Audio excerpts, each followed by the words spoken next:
অন্তর বসে আছে নীলাঞ্জনার ছেলেকে কোলে নিয়ে। এসেছিল সুনয়নার সঙ্গে দেখা করতে, সুনয়নাকে বাসায় পায়নি। নিবিড় হঠাৎ দৌড়ে এসে ঝাঁপিয়ে পড়লো অন্তরের কোলে। বাবা।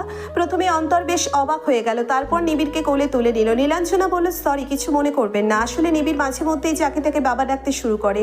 ছেলেটার জন্য বাইরে গেলেও শান্তি পায় না, মানুষকে বিব্রত করে ফেলে। সমস্যা নেই আপু, নিবিড় মাশাআল্লাহ অনেক কিউট, আর ওর আধো আধো বলি আরও কিউট। নিবিড় এদিকে আয় আম্মুর কাছে, মামাকে নাস্তা করতে দে। নিবিড় একবার অন্তরের দিকে তাকাচ্ছে, একবার নীলাঞ্জনার দিকে। হঠাৎ টুপ করে অন্তরের গালে চুমু দিয়ে বলল, বাবা বাবা। অন্তর নিবিড়ের কপালে চুমু খেলো। নীলাঞ্জনের বুকটা ভারী হয়ে আসছে, যে কোনো সময় টুপ করে অস্ত্র ছড়ে পড়বে। সে অন্তরের কোল থেকে নিবিড়কে ছিনিয়ে নিল। একটু থেমে বলল, তুমি নাস্তা করো, আমি একটু আসছি। নিজের ঘরে এসে আর কান্না আটকাতে পারলো না। ইদানিং এই কষ্টটা খুব বেশি করে অনুভব করে নীলাঞ্জনা। হঠাৎ বুক ভারী হয়ে কেমন দম বন্ধ হয়ে আসে, ইচ্ছে করে চিৎকার করে কাঁদতে। আচ্ছা, বিয়ের পর স্বামী ভালো না হলে মেয়েরা কি একদম নিঃস্ব হয়ে যায়? এই যে দম বন্ধ করা অনুভূতি, এই যে বাড়িতে এত মানুষ, কেউ তো একটু মাথার বা পিঠে হাত রেখে সান্ত্বনা দেয় না? কেউ তো অনুভব করতে পারে না তার দুঃখগুলোকে? এত মানুষের ভিড়েও নিজেকে এত একা লাগার মতো অসহায়ত্ব কি আর কিছুতে আছে? অন্তর কিছুক্ষণ বসে থেকে জাহানারা বেগমের সঙ্গে দুটো কথা বলল, তারপর চলে গেল তালুকদার ম্যানশন ছেড়ে। নীলাঞ্জনা জানালায় দাঁড়িয়ে দেখছে অন্তরের চলে যাওয়া। চোখ বেয়ে টুপটুপ করে অশ্রু ঝরে পড়ছে। ভেতর থেকে বেরিয়ে আসছে একটা দীর্ঘশ্বাস। কেমন অদ্ভুতভাবে লাবিবের চেহারার সঙ্গে অন্তরের চেহারার একটা মিল আছে, বিশেষ করে চোখ আর নাকটা। হঠাৎ নীলাঞ্জনার মনে হলো, আচ্ছা লাবিব কি ভালো আছে? আমার মতো দম বন্ধ করা যন্ত্রণা লাবিবেরও হয়? সূচনা এসে বলল, আপনি তুমি কাঁদছো কেন? তোকে না কতবার বলেছি আমার রুমে অনুমতি ছাড়া ঢুকবি না? আমি তো তোমাকে ডেকেছি, তুমিই তো শোনোনি। আচ্ছা বলো তো, আমার সঙ্গে কি 26 বছর বয়সের ছেলের বিয়ে হওয়া সম্ভব?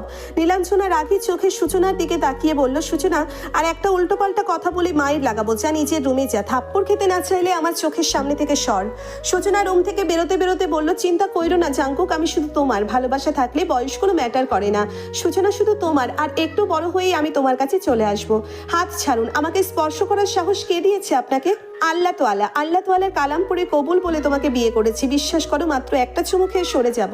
নয়না এক ছটকায় নিজের হাত ছাড়িয়ে নিয়ে বলল, কবুল বললেই স্বামী হওয়া যায়, কিন্তু জীবন সঙ্গী হওয়া যায় না। লজ্জা করে না আপনার এসব বলতে? 3 বছর যে স্ত্রীর খোঁজ নেননি, আজ হঠাৎ তার প্রতি ভালোবাসা উতলে পড়ছে? জিয়ান নয়নার সামনের দেওয়ালে হেলান দিয়ে পথ আটকে দাঁড়িয়ে বলল, তুমি কিন্তু অনেক সুন্দরী হয়ে গেছো। ভাগ্যিস আগেই তোমাকে আমার নামে দলিল করে নিয়েছিলাম, নইলে আমার মতো হতভাগার কপালে এত সুন্দরী বউ জুটতো না।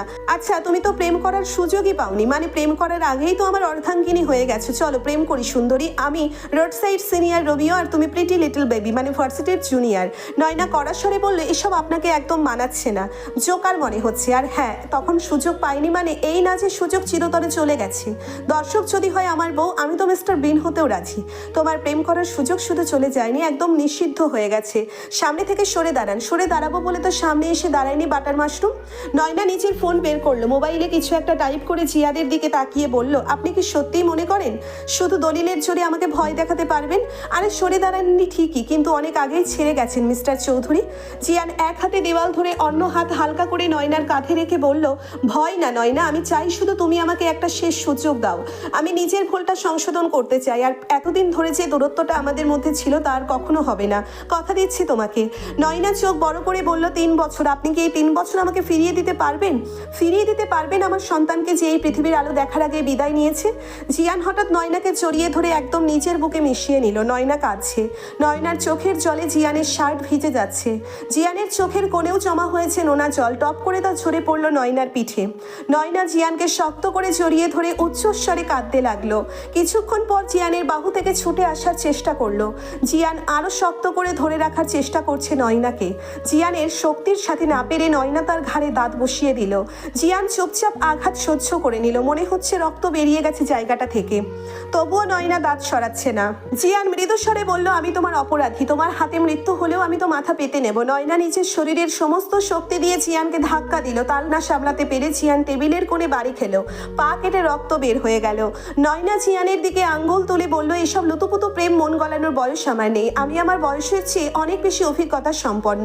একটা মেয়ে যার বিয়ে হয় 16 বছর বয়সে, সেই ষোড়শী বয়সে স্বামীর হাতে বাসরাতে অমানবিক নির্যাতনের শিকার একবার হয়, আর 18 বছর বয়সে যার মিসক্যারেজ হয় তাকে আপনি এই সস্তা ভালোবাসায় ভোলাতে এসেছেন? ঘৃণা করি আপনাকে আমি। আপনাকে দেখলেই আমার ভেতরের যন্ত্রণাগুলো দগদগে হয়ে ওঠে। মনে হয় কেউ যেন ধারালো ছুরি দিয়ে আমার ভেতরটা এফোর ওফোর করে দিচ্ছে।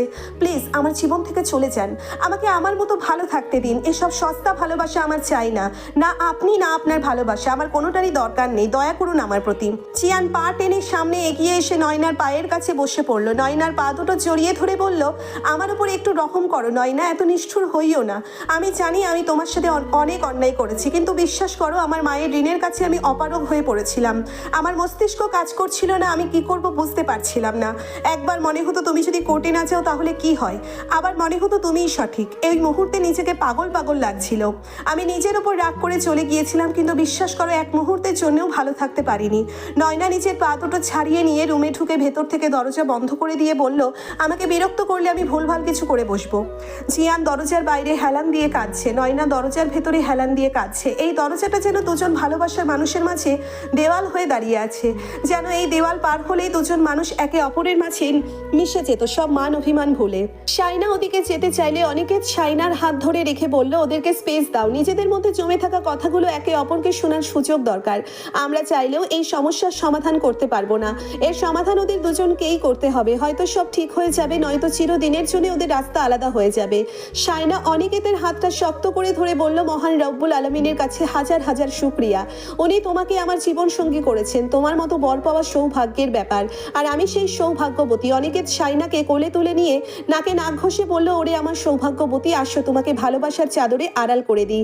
শাইনা লাজুক স্বরে বলল, মাহি তো উঠে যাবে। অনিকেত শাইনাকে দাঁড় করিয়ে রেখে বেড থেকে কম্পিউটার নিয়ে দুভাজ করে ফ্লোরে বিছিয়ে দিল। তারপর শাইনার দিকে এগিয়ে এলো। শাইনা চোখ বন্ধ করে রেখেছে, তার হৃদস্পন্দন দ্রুত চলছে, শরীর জুড়ে বয়ে যাচ্ছে অজানা এক শিহরণ। অনিকেত শাইনার একদম কাছে এসে এক টানে নিজের দিকে টেনে আনলো। শাইনা কিছু বুঝে ওঠার আগেই তার ঠোঁট দুটো চেপে ধরলো নিজের ঠোঁট দিয়ে।